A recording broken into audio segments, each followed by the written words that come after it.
Stop doing cardio if you're trying to burn fat. And that's just one of the many myths that I'm going to be covering today on this podcast.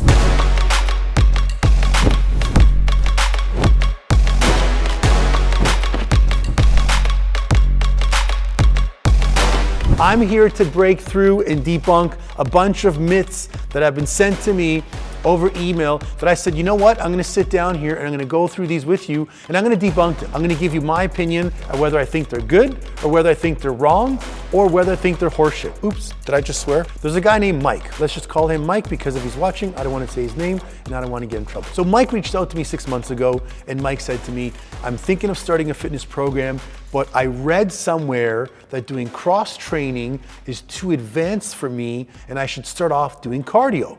I said, no problem, brother. Come into the studio, we'll give you a tour. I do an online coaching program as well. So if you want to do some cross training or you want to do some workouts on your phone with your app and follow me at your home and gym, no problem. If you want to come to our studio, we can help you out. And no matter how much information I gave the guy about testosterone, about, training your lower body to increase your natural growth hormone level, training with compound exercises, doing a mixture of metabolic conditioning with some core and some strength training together in one workout. This guy was so fixated on something that he read online, which got into his head and told him that cross training wouldn't help him.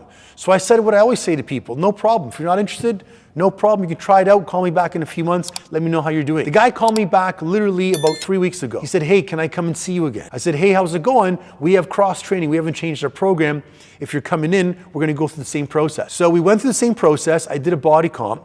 And not only did the guy lose 4 pounds of muscle, but he gained 3% body fat. And I asked him, I said, Mike, what did you do since we last spoke? He goes, I started doing a cardio HIIT program that I saw in Men's Health Fitness magazine, which I thought would be right for me. I want to stop right then and there and tell each and every one of you watching right now, stop paying attention to what's on social media and go and do some research. Speak to some people who've actually gotten the results, go to a gym and find out from the people who've gotten the results how they did so. Because cardio is not going to do nothing more than give you a good sweat, get your heart and lungs pumping, and help you do a long distance run. It's not going to burn body fat because you're not burning as many calories as you would have doing a half an hour of weights. You're not involving the big muscle groups, the quads, the hamstrings, the chest, the back, the entire midsection of the core. And also, you're not going to get the same effective burn because cardiovascular training is an aerobic exercise, meaning you're using oxygen as your main fuel source. Weight training is anaerobic. So you're using stored energy in the muscle cell, your ATP and your creatine phosphagen. So that's one myth that he got wrong. He came back to me after a few months and he gained more body fat. He lost muscle and now he became a member and recognized that you should follow what a pro's saying to you and stop paying attention to social media. Should you stretch before a workout to prevent injuries? So the new age style of training is called movement preparation or dynamic stretching. When you want to start a fitness program, I don't care if you're 15, 45, or 65. You want to break it down by doing some form of 4 minutes of high intensity cardiovascular exercise. Cardiovascular high intensity for me, maybe doing burpees. For you, maybe doing jumping jacks. For someone else, maybe doing a bodyweight squat. You want to get your body hot. You want to get your body burning. You want to get your temperature up. You want to get your central nervous system saying, hey, we're starting to sweat now and we're starting to get warm. Something's happening, number one. Number two, you want to go through movement preparation. You want to go through exercises that will provide the body to use the muscles and the joints. I'm swinging my arms back and forth here, and this is going to prepare me for doing any chest or back movements. I'm not doing a static stretch where I'm going to hold the position, count 10 seconds, and then do the next one. And a lot of people confuse static stretching and dynamic stretching. Static happens at the end. When you're done your workout, you hold every muscle group for 10 to 15 seconds. The whole point of static stretching is to expand the muscle belly. It's to get more range of motion. It's to get more flexibility. Before a workout, you don't want to confuse your brain and tell it to start expanding and elongating and getting more range of motion, because if I'm spending 5 to 10 minutes stretching my muscles, my brain is in a relaxed capacity. Then I'm going to go load it with a squat, with a bench press, with a military press. There's more chances of getting injury. Number two, they said if you don't sweat, you're not working out hard enough. That is false. I train 5 days a week, and on many of my workouts, I don't sweat as much as some of the clients that I have in my studio that are literally dripping sweat. Everyone's body's different.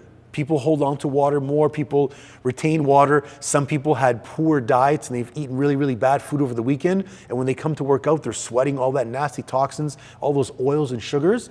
But when you're sweating, it also has to do with the capacity of your workout and the intensity. So if you're lifting a heavy weight for 6 to 8 reps and then you're stopping, and you're resting for a minute, minute and a half, your body has time to recuperate. So your body's not gonna be in a sweating fashion. You may feel a pump in the chest and your legs, the muscle groups you're working at, but it's not gonna be the same as if you were running for 25 minutes on a treadmill, or you were skipping rope, or you were doing ball slams, battle rope, and pushing the sled. So different forms of exercise will require your body to heat up to a higher degree. And when you heat up to a higher degree, your body goes, yo, we got to get rid of some of this water, and you begin to sweat. This is a good one. This one actually came from our videographer, Mr. Bello Bruno. And he said to me, does intermittent fasting work? Okay. Now this is an amazing topic, because intermittent fasting works in so many different ways for autophagy, for cellular breakdown, for the body's ability to break down and eat and utilize cells that aren't working in your body, for tissues in your body as well. The one area that I have a crutch with when it comes to intermittent fasting is everyone thinks that they can just start intermittent fasting and it's the easy way to lose weight. So what do some guys do? They say, you know what? I'm gonna stop eating till lunch. I'm gonna go have a nice big lunch, and I'm gonna have one meal for dinner, and that's it, I'm gonna lose weight. Now, based on different body types, if you're an endomorphic individual, wide neck, wide wrists, wide body, slow metabolism, ever since your teenage years, you were really, really heavy and it's hard to lose weight, intermittent fasting is great for you, especially if you can do some intermittent fasting, do a morning workout fasted as well, and then break down your meals. My problem is with blood sugar spikes. So if someone breaks their fast for breakfast, they fasted till lunchtime, then they go out and they're gonna have a burger, they're gonna have a salad, they're gonna have a pop, or they're gonna have some rice, some potatoes, some chicken breast and a salad. If they're not gauging how much carbs they're having, they can spike their blood sugar very quickly. And we all know what happens when you spike blood sugar. Your pancreas is gonna produce insulin, insulin's going to go out to the bloodstream, and insulin's main job is to divert glucose. It's either gonna divert it for storage or use it for absorption, for use of cells, okay? So if you have high spikes of blood sugar because you're fasting, your body's gonna take some of the excess glucose and it's gonna say, hey, muscle, do you want it? If the muscle's not working out and you're not training, it'll go to liver, and the liver should not be over-consumed with high glucose. It'll save some as glycogen, but after a while, you get fatty liver, especially non-alcoholic fatty liver, which many men have. From there, it's gonna go to body fat tissue. So if your body's used to fasting from 8 o'clock or 7 o'clock all the way till noon the next day, and you don't have your meals organized and they're spaced out and they have 45 grams of protein for each meal, you got a good 1 to 2 cups of vegetables in there, you got some healthy fats, you got some fruits, some high fiber, nutrient-dense carbohydrates, you will spike blood sugar and you probably will crash. Intermittent fasting for the ectomorphic body type like mine, I don't suggest. I tried fasting for 24 hours. I lost 4 or 5 pounds of weight. My percentage spiked up. I know that when I if I train fasted in the morning, I don't have as much energy, and then I feel like I'm hungry the entire day. So for some body types it can work, for some it won't, but if you're not gonna put exercise in with intermittent fasting, I don't think it's gonna be a perfect blend on its own. If you can't work out because you don't feel you have enough energy, because the person says, I'm tired from work, or I'm tired from school, or if moms are like, I'm tired from just dealing with the kids all day, I shouldn't work out. Well, I want to tell you this. How do you expect your body, how do you expect your brain, how do you expect your muscles, your nervous system, your immune system, your cardiovascular system, how can they improve when you're not physically challenging? God made our bodies in a beautiful way, where if we don't challenge it, from lifting objects, from pushing and pulling objects, our skeleton is going to start to break down. Our muscles will atrophy.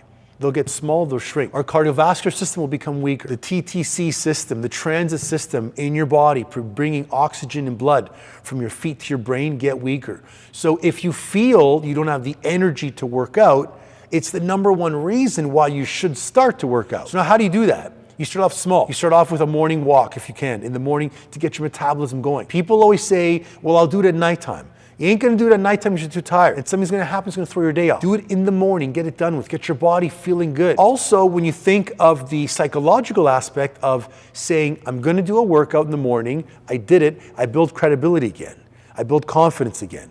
I build the competency to do it again. And when you do it again and again and again, you say to yourself, you know what? I have the energy now. Because really, if I put a gun to your head and I said to you at 11 o'clock at night when you're physically tired and you're about to go to bed, I'm going to kidnap your kids. I want you to go for a 5,000 jog right now. You'd be up and you'd be going for the jog. So it's all a matter of what you think is important, of a want or a need. Do you need to have energy or do you want to have energy? Can I just be on a caloric deficit to lose weight? What's going to happen is if you're on a caloric deficit, and for those of you who don't know what that is, that means that you're burning a certain amount of calories. And let's just say this is my expenditure. My hand down is expenditure. I'm burning a certain amount of calories, I'm working out every day, and I'm consuming less. Well, for the difference of calories that your body needs, your body will search for energy. It's going to say, well, you fed me properly, you gave me 3-4 meals, you made me move all day, I need extra energy. I'm going to go to stored body fat, because that's what excess sugar and food goes to, is stored body fat on your love handles, on your face, and on your tush. The problem with being in a caloric deficit for too long without the stimulus of resistance training and the stimulus of cardiovascular exercise is that your body gets comfortable, and like everything in life, adaptation occurs. When you're on a caloric deficit for a month, 2 months, 3 months, what do you got to do? Your body adapts to it. So your body breaks down and slows down the metabolism. And without having a stimulus like weight training to change that or to offset that, I think if you're only on a caloric deficit and you're not doing weight training, you will plateau. You will start to lose muscle tissue because you're constricting your body's ability to eat. Caloric deficit's great. You're eating less than your body needs, but you're not training to offset that by building muscle tissue, by making yourself stronger. So if you're only doing caloric deficit, it may work for a few months. I cannot see it working for a long period of time, especially if your goal is 40, 50, 60 pounds and you need to be on a deficit for a while. You need to have that offset with the training. One last thing about that is sometimes when you're in a caloric deficit, we can look at increasing the amount of calories from your expenditure from your workout. We can almost increase it by, let's say, 15, 20%, and then we can bump up your calories as well. That way you can have a little bit more fuel to shock your body with some carb cycling. Men over 40, are they too old to start weight training?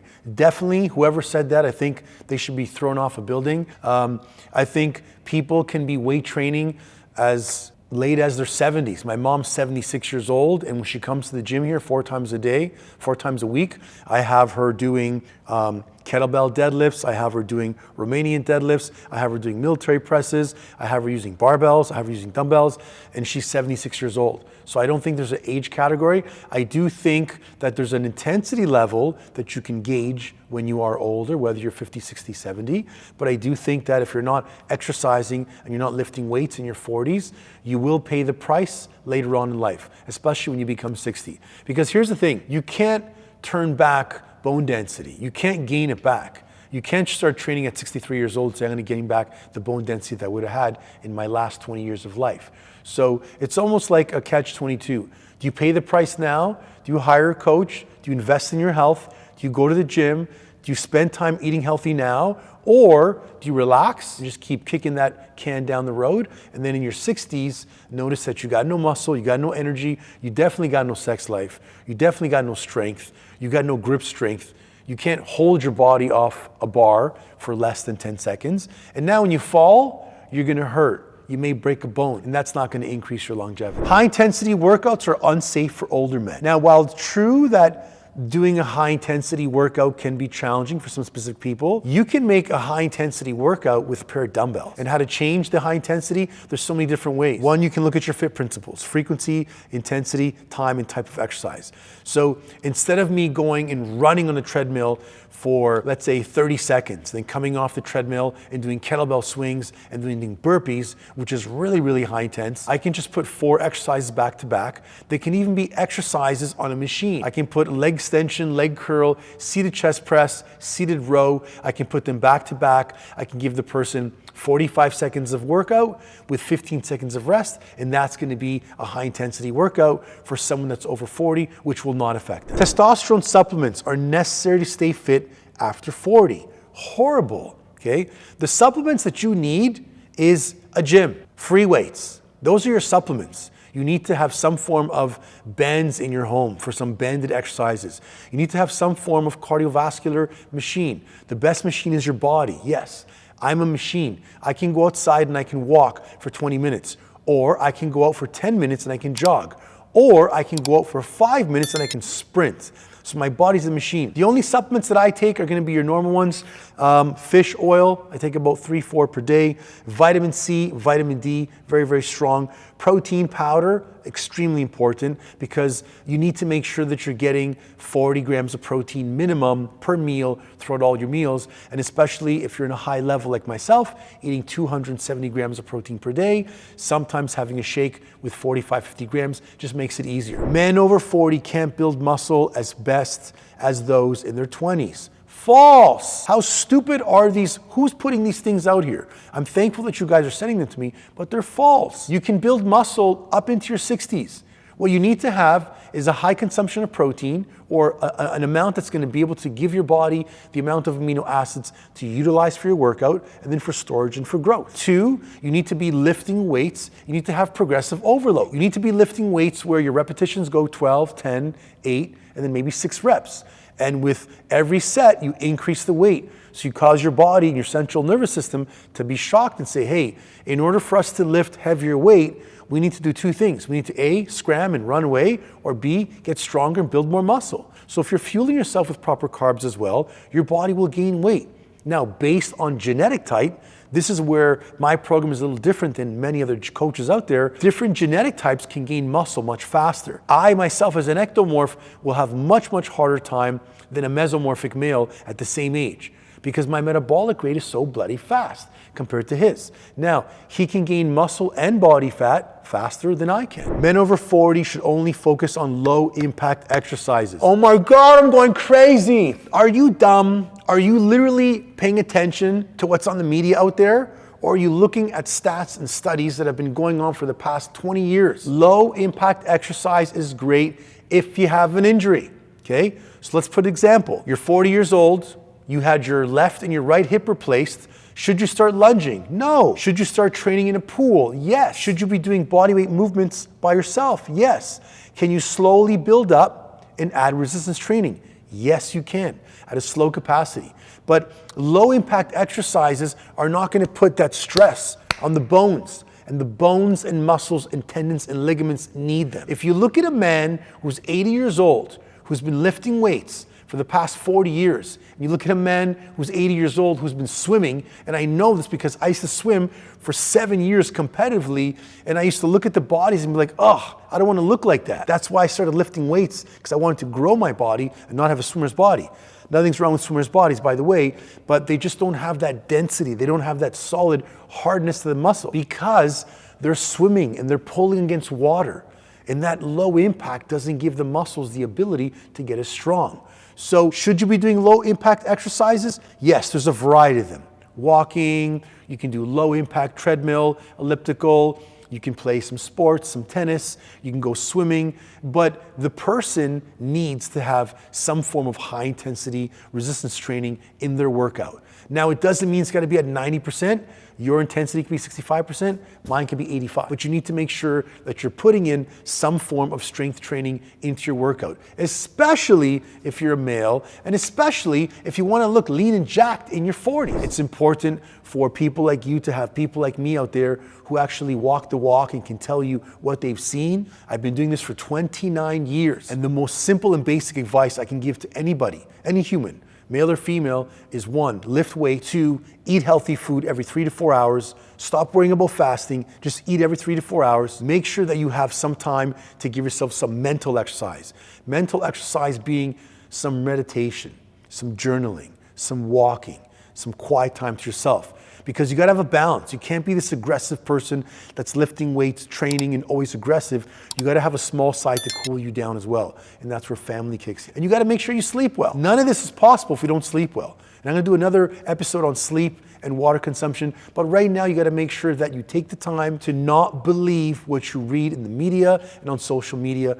Do your homework, reach out to a coach. And if you're stuck and you need help with your health and fitness, I can assist you anywhere around the world with my online coaching program. If you live in the city of Vaughan and you want to come train at this beautiful facility, we've been here for 17 years, we can help you out. And remember, when it comes to health and fitness, attitude is everything. You can flip the switch in a matter of a second if you want to change your life. Peace and take care.